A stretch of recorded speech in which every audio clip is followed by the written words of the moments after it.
Welcome to the Med Control Monthly Podcast, brought to you by the Oakland County Medical Control Authority. The Oakland County EMS system is made up of 49 EMS agencies and 15 hospitals that serve about 1.3 million residents with approximately 250,000 calls for service each year. It requires a constant stream of high-quality information to support such a robust and busy system.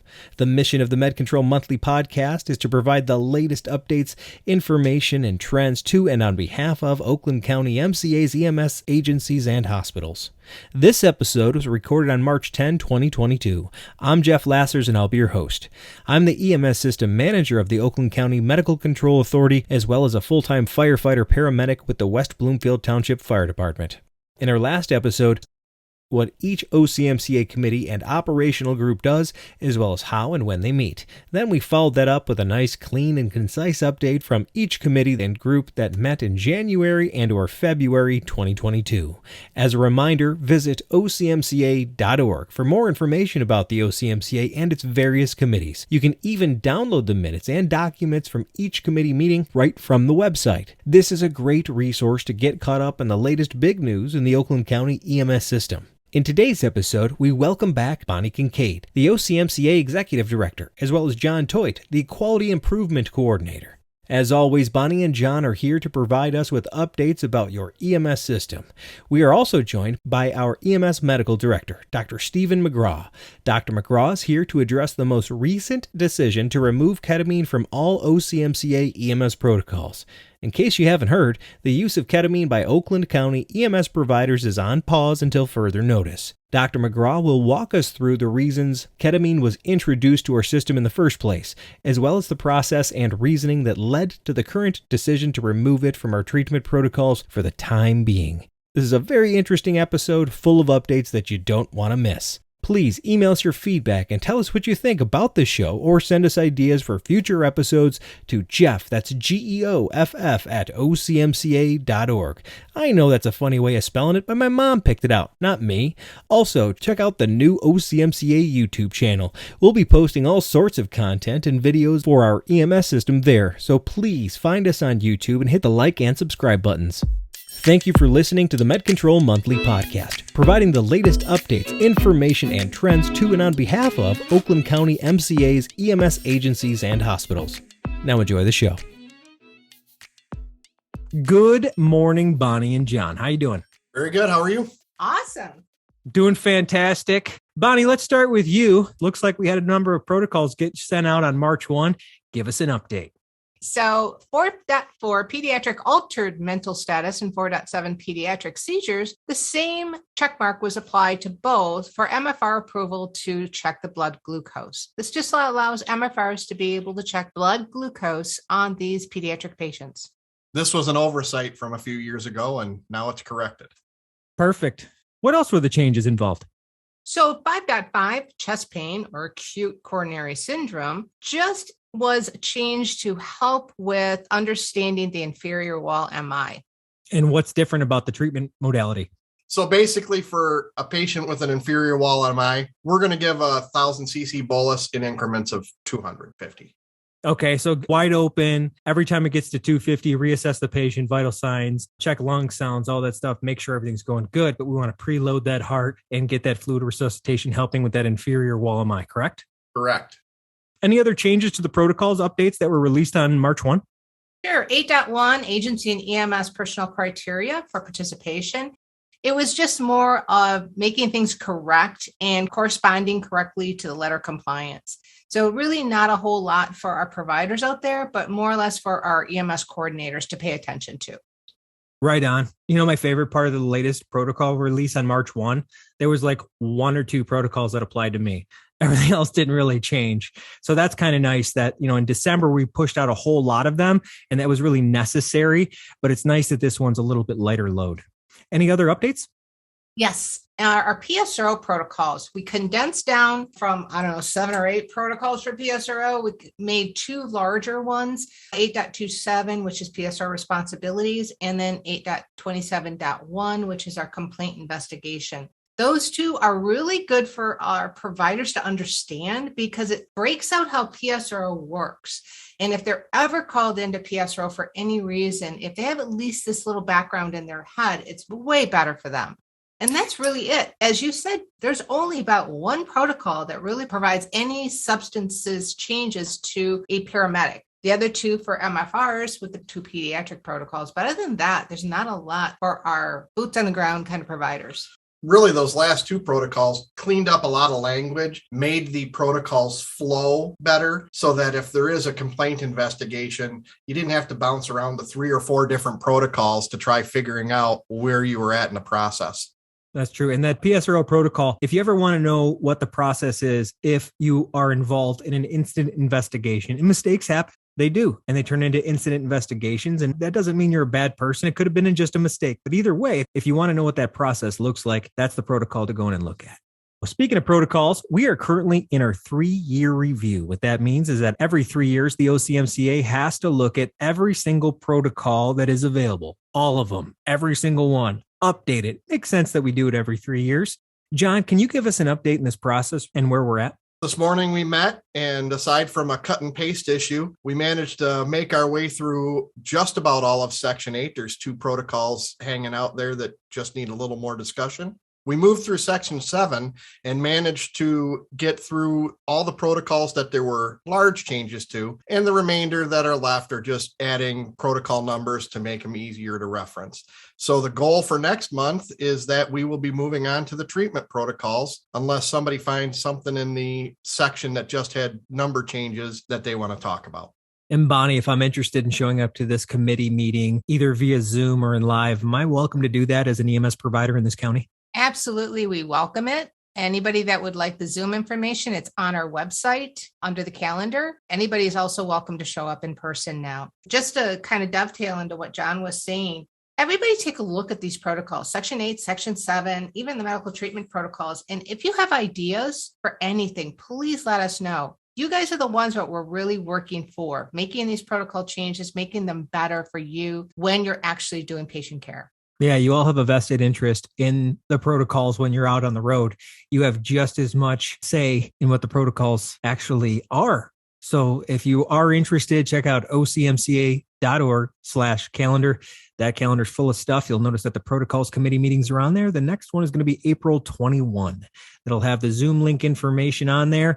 And if you're interested, you can always get a hold of Robin at EMS@OCMCA.org and get on the list for email updates. Anything else with the 3-year review right now? No, that's really it. If anybody has any suggestions for protocols, please send them to me at qi@ocmca.org. And remember, one of the big things we're trying to do with the protocols is take a lot of the education out of the protocols to make them easier to read for the providers. We know you know what you're doing. We just want to make sure you know the steps and dosings and things like that are available. Absolutely. We always try to improve our system through those protocols. And as our system changes, so do our protocols and how we display them to all of our providers. So speaking about protocols and changes, ketamine's gone. It's not even in their protocols anymore for Oakland County. Bonnie, give us an overview of what's going on with ketamine in Oakland County for pre-hospital care. So at this point, I think all our providers know that they don't use ketamine at all in Oakland County at this point in time. Dr. McGraw put out a nice memo on Monday to kind of give an outline of why, what, where, how, and what's going on with ketamine. And it is still in the drug box because it's used in the rest of the region, which is 8 other MCAs. So they are still using it at this time. EMS Advisory number 57 went out last Thursday on March 3rd. That kind of explained the stoppage right away. And then last Monday, Dr. McGraw sent out a nice memo. If you didn't get it, please let us know. We'll send it directly to you. And John will talk a little bit more about the data and the whys. We looked at all the ketamine administrations in 2021. Out of all of those ketamine administrations, just looking at pain, about 25% of the time the patient was overdosed. For excited delirium, it was about 15% of the time. And really, that's what we're concerned about is the overdosing. There was some underdosing that occurred, but really the overdosing was really the big concerns. And out of all the deliveries, about 10% to 15% of the time, they were gross overdosing. And that means it was more than 10 milligrams. Some of them were 10 times what the patient was supposed to receive, especially for pain.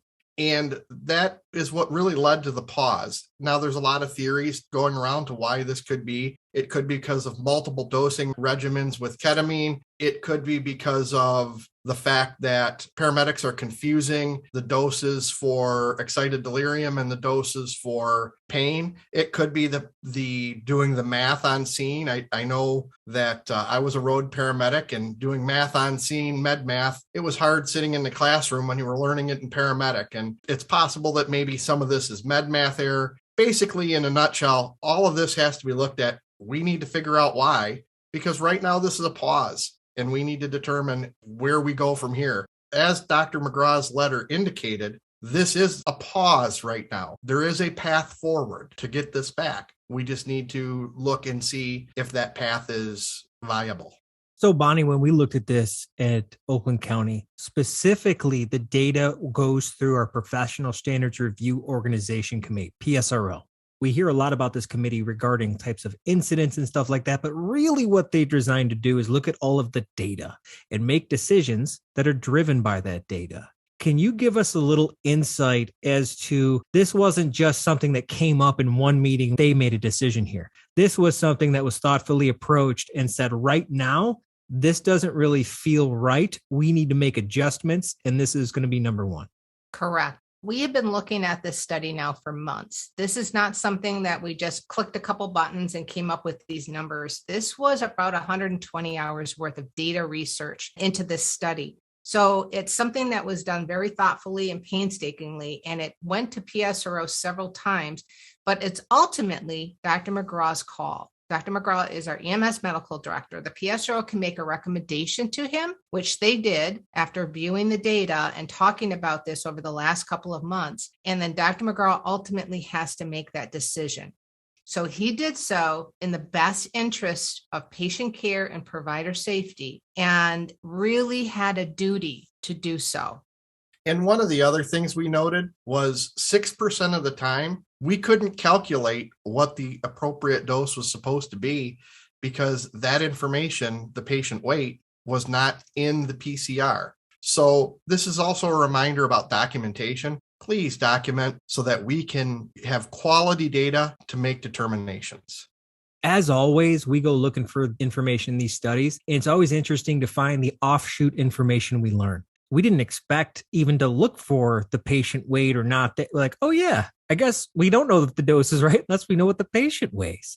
So making sure the patient weight is there is pretty important. And I know, like where I work, I can't complete my PCR without it forcing me to put the patient weight in there. So there are ways to kind of assist that process to gather all of the data that's necessary. So if you're one of those EMS coordinators listening, no matter what the medication is, maybe consider turning that button on whatever platform you use for patient weight to assure that we're actually calculating a correct dose. So like Bonnie said, Dr. McGraw couldn't be here for this specific conversation, but we did meet with him after we met here and did this recording. So here's a few words from Dr. McGraw. As Bonnie and John so correctly stated, we don't make decisions of this significance lightly. And I know I speak for myself and others. I don't make those kind of decisions lightly. And I'm certain the PSRO and their recommendation isn't made lightly. We did take the opportunity to diligently and carefully analyze our utilization of ketamine in all of its indications in our county over the year. But we specifically found systematic problems with some of the dosaging. And I think I really want to point out that this is not because people weren't doing their level best. I think that a lot of the circumstances collided to really put us a little bit behind the implementation ball, if you will, kind of behind the curve. And I have to point no further than the fact that we did our training and had really, I think, everyone teed up and ready to try to use it. And then we had a national back shortage of ketamine and didn't put it in the box for many months. Well, it's kind of like if you were to teach your kid to drive, and I've done that, which is frightening in its own way, in many ways. But if you're teaching your child to drive and say you teach them to drive by, working with them, showing them the rules of the road, they're in driver's ed, and now it's time to go out on the road with you. But you let about, say, 6 or 7 months go by between the time they were using their classroom and using their driver's ed instructor and the rules of the road, between then and when you actually put them behind the wheel in your own car. Some of the things they have to do are new learned skills. And unfortunately, once you learn them, if you don't start to use them, that psychomotor memory, I don't think it's well established. And because of that national back shortage, we were like that driver's ed student that got educated and then didn't try to drive for 6 months. I think the outcome is actually, in retrospect, pretty predictable. Would have been no different had I launched a new process or drug or device in my own emergency department and told everybody about it in July, but said, don't worry, we'll be ready when we finally get to try this in December. I just think that would be an expectation. I would likely be unhappy with the result. Nonetheless, I do believe, and I want everyone to understand this, that we have an outstanding, well-regarded, and highly trained group of providers that service our patients in Oakland County. I know that they're capable of doing this. There's nothing about it that I think is out of our ability to implement well. I have to, and our MCA has to do a better job of setting us up for success. And that's really what the pause is about. I've also been asked, did we have people dying? Were there cases that, were catastrophic? No, the answer is we had some cases that received overdoses and the effects of that, but I'm not aware of anyone dying. I'm not aware of, any catastrophic case. In fact, if anything, the pause is to make certain that isn't likely, to do everything we can to really be responsible and make our system as safe as it can be. When you see it also affecting more than just one agency, our rate of error, while high, was sort of confluent throughout the MCA. This wasn't because an agency or a group of medics or, a small group of agencies struggled with this. I think we struggled as an MCA. And really, it reflects the launch time, the fact that we weren't teaching in person in many cases. We were doing a lot of things on Zoom and podcasts, who all have their role, no doubt. But I've been humbled teaching residents that at some point when you're dealing with medical interventions, I think you have to have a two-way conversation, one that's maybe a little more detailed and a little more patient and a little more reassuring. The best way all those can be achieved is an in-person meeting or a bedside meeting or at a department or an agency meeting when you're really kind of talking about the implementation and quality. While I love podcasts, I can tell you that I can listen to them while I'm, raking the leaves or walking my dog. And sometimes, through no fault of the podcaster, I'll realize I've been walking along for 3 or 4 minutes ever since my dog barked at a squirrel and I haven't listened to a word they were saying. I just kind of got off track and I was focusing on the dog and wondering, well, why is he barking? What's up with that squirrel? And then I start, like him, getting off track. And so I think they have a great role and a great opportunity to help us, but I don't think they can replace in-person didactic instruction and question and answer bilateral conversation. I think they have the role, but it's not a role that works in totality. And then lastly, because it wasn't really complicated by some catastrophic group of events, I want to reassure everybody that not only is it likely you can bring it back, but I think we can bring it back relatively quickly. What I'd really like to do is sort of find those parts of our protocols that I will admit to you, I think I endorse protocols that in retrospect were more confusing than I thought they were. Multiple doses, multiple routes with multiple indications, I just think is a lot to expect when a drug is relatively new to a process for any of us. And I own that. That's on me. So the new way we'll do this is we'll take those back. We'll make them a little bit more deliberate and clear, take out some of the wordiness. And as we represent them, I think things will be a lot less uncertain. Then once we've become comfortable that everybody's been retrained, we can absolutely reissue the protocols and reutilize the medication. And I don't anticipate this taking a year. We're recording this in the middle of March. I would anticipate we could really work on the protocol cleanup, if you will, and hopefully get them done before the end of May. We could do training over the summer and relaunch it in the late summer, early fall, when I'm very convinced, as you all want to be convinced, that we'll do so without ever having to pause it again. That's really the kind of nuts and bolts I see. Get us where we want to go and get there safely for our medics, safely for our patients, safely for our system. But to any of you who are worried that this in any way impugned the quality of our providers, I want to say it did not. This was in no means a way of expressing my or the PSRO's frustration in anything. When you become aware of something that looks like a safety hazard, you really have a duty to make certain that we don't allow the safety hazard to continue until we've addressed it. And if it hurt people or they felt embarrassed or in any way treated unprofessionally, I owe you that apology. I'm sorry. That was never the intent. There were some really tragic things that happened on Boeing 737s 2 years ago.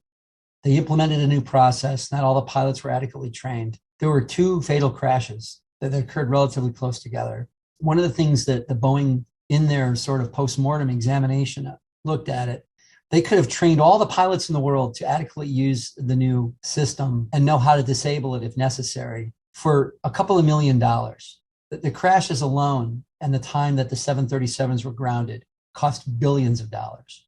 And in retrospect, the CEO of Boeing said that if he could do it all over again, he would have absolutely been certain that the training was implemented effectively. And after the first crash, recognized that the training wasn't adequate and grounded all the planes right then, instead of having what ultimately did happen, another crash, another fatal crash, killing over 100 people and having to deal with all that human misery and suffering. That he learned a huge lesson. And obviously nothing like that has happened. We're not in a dramatic condition here, but it just kind of goes to show you that you don't want to have to apologize because you didn't do something that you could have predicted was going to have a negative impact. If you're concerned enough to do the study and the study confirms your suspicions, then the only safe thing to do is to make it safe, make it improved, and relaunch it. And that's what we're going to do. I hope this helps. And I really appreciate if anybody has any concerns, do not hesitate to call me, to reach out to me. Many of you have. I will promise you I will try to explain myself and answer any questions you have. Our system is great because of the people that provide the care.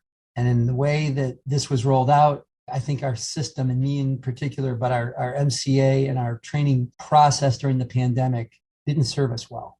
And I want to make sure that it does in the future, and it will serve you better. We have other drugs that we can use for pain, other drugs we can use for behavioral restraint. We will obviously still have to treat people for excited delirium, but we have a way of doing that. And when we are able to roll ketamine back out, I think we'll make certain that we are able to do it without any opportunity to have to do this a second time. And I really, truly appreciate the care you all give to our patients every day. Thank you.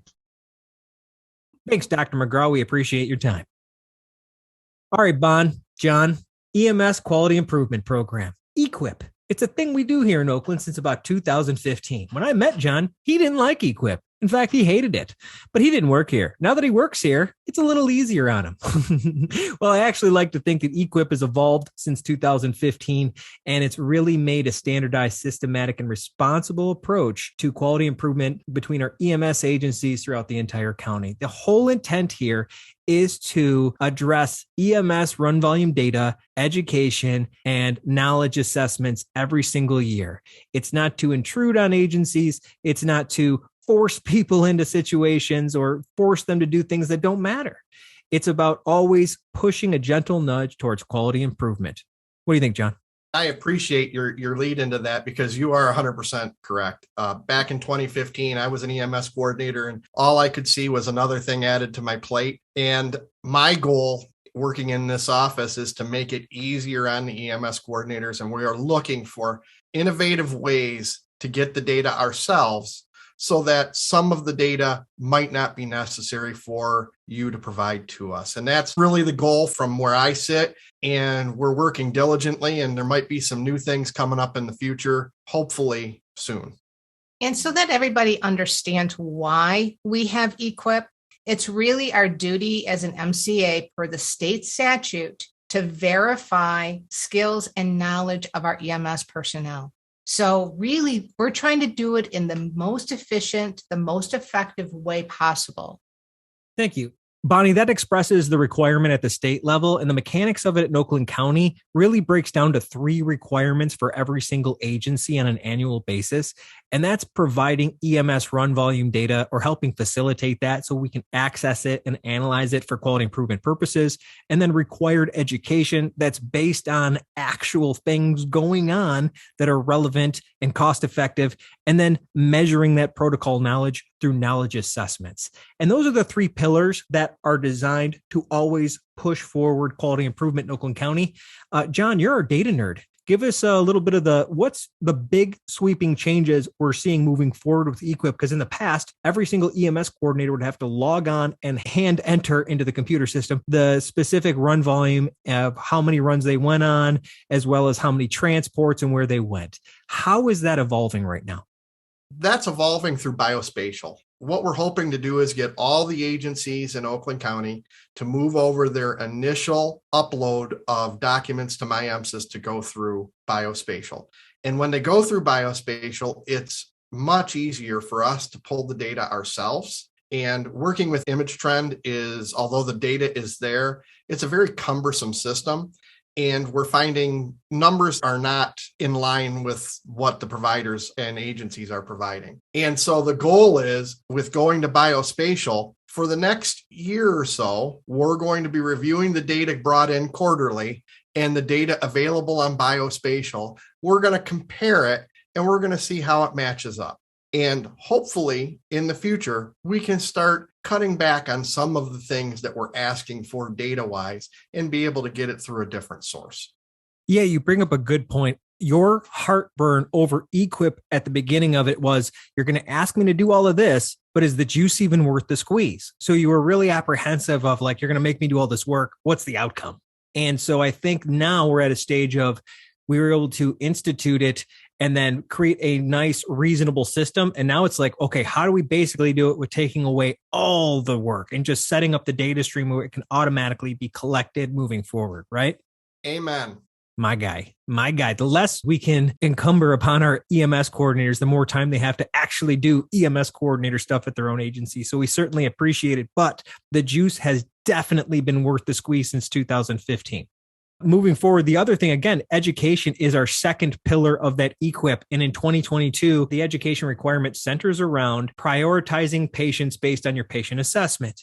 Recently, we released the instructor guide, lesson plan, and PowerPoint that any instructor in Oakland County can utilize through our CE sponsorship and teach to their personnel. It's approved for 1/2 a credit in patient assessment. It's a pretty good course, came down really well. And as a reminder, every single provider in Oakland County must complete the 2022 EQIP education requirements. If you go to ocmca.org/EQIP, you can literally click on the button. It tells you what those are.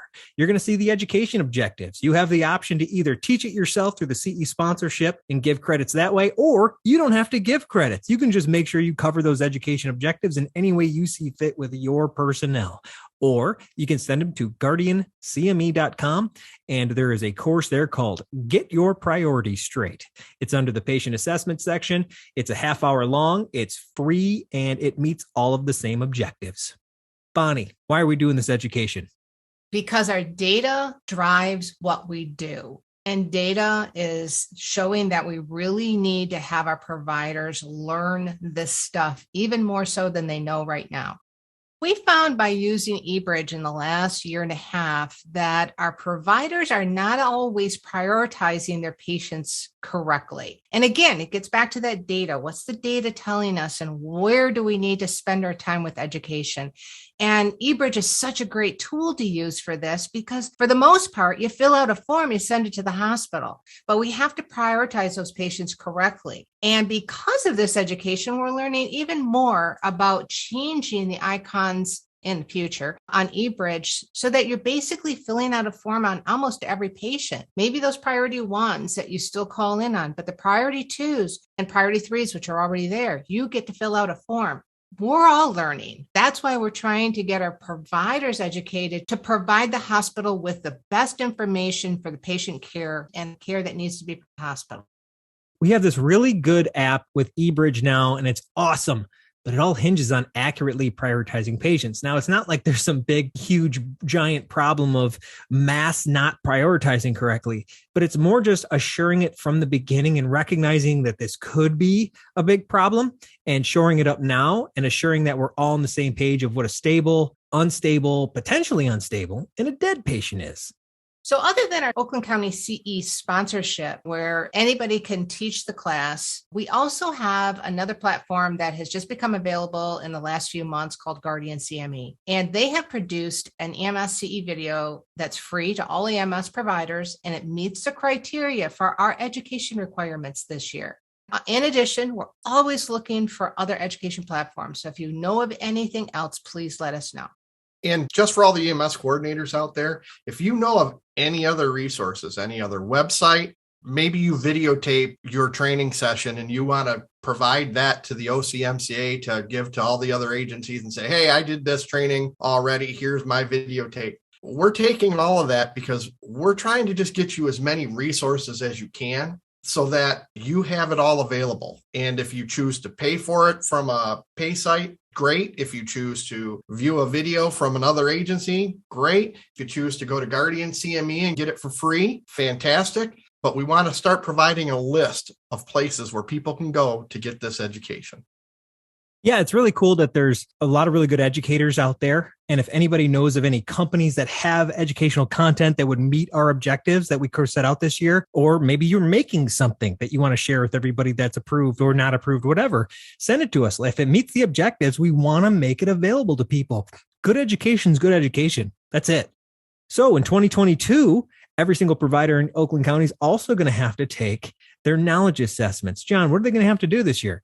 Basically the same thing as last year and the year before and the year before that. They're going to have to go to American CME and we'll have to take their knowledge assessments starting in October. Right on. What are the two knowledge assessments? One's going to be about patient prioritization. It's going to be based on protocols. And then the other one's going to be your annual Michigan EMS Protocols knowledge assessment. Again, everybody, all license levels are going to have to take those through American CME. And we'll put out some really good information here in the near future so that you're prepared for that before the October 1 start date. So as a reminder, all 2022 EQIP requirements are found at ocmca.org/EQIP, where you can find all the education requirements, knowledge assessment, data stuff. And you can also find a video that's available on there. It's about an hour long. You can scrub right through it, but it was one of the recordings from one of the 2022 EQIP in-services. As a reminder, every single agency has to attend one annual in-service every single year to get up to speed on what the required education, data, and knowledge assessments are. So check out that video. You can get caught up pretty good. I think you can even download it. Cool. And the other thing is you can always find our OCMCA videos, including that one, on the OCMCA YouTube channel. If you look up Oakland County Medical Control Authority on YouTube, why don't you go ahead and subscribe to our channel? We'd really appreciate it. And you can get updates on all the videos that we release. One of the operational groups of the Oakland County Medical Control Authority is the Education Task Force. And this task force exists to facilitate the development of EMS education and resources, which are disseminated through the Oakland County Med Control CE sponsorship. We got a meeting coming up March 22, 2022 at 9 a.m. Go to the ocmca.org/calendar. You'll find the event on there. It has all the Zoom information. We meet every month. It's a great meeting to get caught up on what education is going on throughout the county and all of our initiatives. One of those initiatives coming up in the next year is going to be an increased amount of stroke education and information that's available to our EMS providers and our EMS coordinators. We've actually teamed up with Macomb County Medical Control Authority to create an initiative to introduce FAST-ED, a stroke severity scale, to more agencies in Oakland and Macomb. So on March 22 at 10 a.m., right after the Education Task Force meeting, we are doing an event called EMS Introduction to FAST-ED and the OCMCA Stroke Systems of Care Special Study. This event is going to be 1 hour long, where we're going to give you an overview of this study, where we are collecting data on stroke care and EMS in Oakland and Macomb counties, as well as information for agencies on what FAST-ED is and how to implement it into their agency. You're not required to implement this into your agency, but this is a good opportunity to earn some CE credits and learn about what it is and to see if you have the capacity to install FAST-ED at your agency. So Bonnie, like I said, we're reinvigorating stroke education and resources for our EMS providers. Why? Just like the last 20 years of trauma has shown us, we need to take the right patient to the right hospital the first time. And we've done this now with STEMI. And now we're doing it with stroke. But the thing with stroke is our providers have to understand the severity of the stroke in order to go to the right place the first time. And that's why this meeting on March 22nd and then going forward and learning FAST-ED for all the agencies and providers out there is so important. And it's really fascinating to get into the details of FAST-ED and how to determine the severity of a stroke patient. Fascinating stuff, and it's going to help us all with patient care in the future. Absolutely. And it could introduce bypassing hospitals, just like you would bypass a non-PCI center with a STEMI, with confirmed STEMI via 12-lead EKG, like we did in the past. I mean, that's on the table. And this is all in the advancements of EMS and stroke education. Also coming up this month, we have an update to our Maybes program. Again, we used to have this thing called the Basic EMT Epinephrine Study. Well, that's been changed to the MFR and Basic EMT Epinephrine Supplement Kit. Now, this kit is designed to provide access to epinephrine for things like anaphylaxis and extreme airway situations where you would basically administer an EpiPen. Epi auto injectors are super expensive. And so this originally was a study which allowed us to demonstrate that we could train basic EMTs and MFRs to recognize the need for, draw up, and deliver Epi 1 milligram per milliliter to patients in need. And it was very successful. Since that study ended, it became a normal program. And starting this year again, we're going to have an annual update, just 1 hour, March 29 and March 30. Every single Oakland County EMS agency that is either participating in the Maybes program or wants to participate in the program needs to show up to one of these in-services. I promise we're going to keep it to 1 hour. And to register, all you got to do is go to ocmca.org/calendar.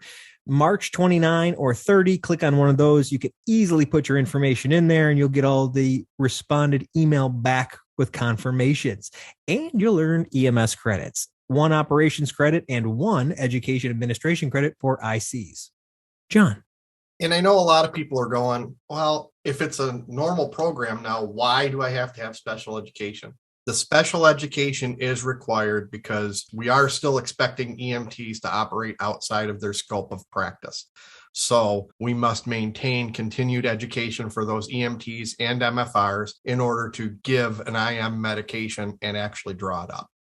Yeah, and shout out to David Mills and Ben Bradford, who originally did a lot of the work in the education and in-service for that stuff, a lot of the heavy lifting. We appreciate you guys creating those assets, and we really appreciate all those EMS providers who did an amazing job of following through and doing it correctly as well. Testament to the system. Well, Bonnie and John, as we close out, you got anything else? They're staring at each other longingly.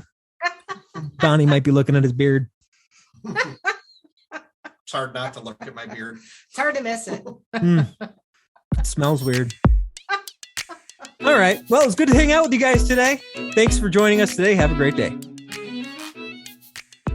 Thank you to Bonnie, John, and Dr. McGraw for joining me on our 3rd episode of the MedControl Monthly Podcast. Our next episode is scheduled for April 2022, where we will provide a concise update from each committee and operational group that met in March 2022. In the meantime, please visit ocmca.org/committees for more information. You can even download the minutes from each meeting right from the website. Also, check out the website calendar, which provides the meeting dates, times, and Zoom link information for each OCMCA committee and work group meeting. Most of our meetings are open, and we welcome EMS and hospital providers from our entire system. Finally, please email us your feedback and tell us what you think about the show, or send us ideas for future episodes to Jeff, that's GEOFF, at OCMCA.org. Also, check out the new OCMCA YouTube channel and hit those like and subscribe buttons. Thank you for listening to the MedControl Monthly Podcast, providing the latest updates, information, and trends to and on behalf of the EMS agencies and hospitals of Oakland County, Michigan. Have a great day.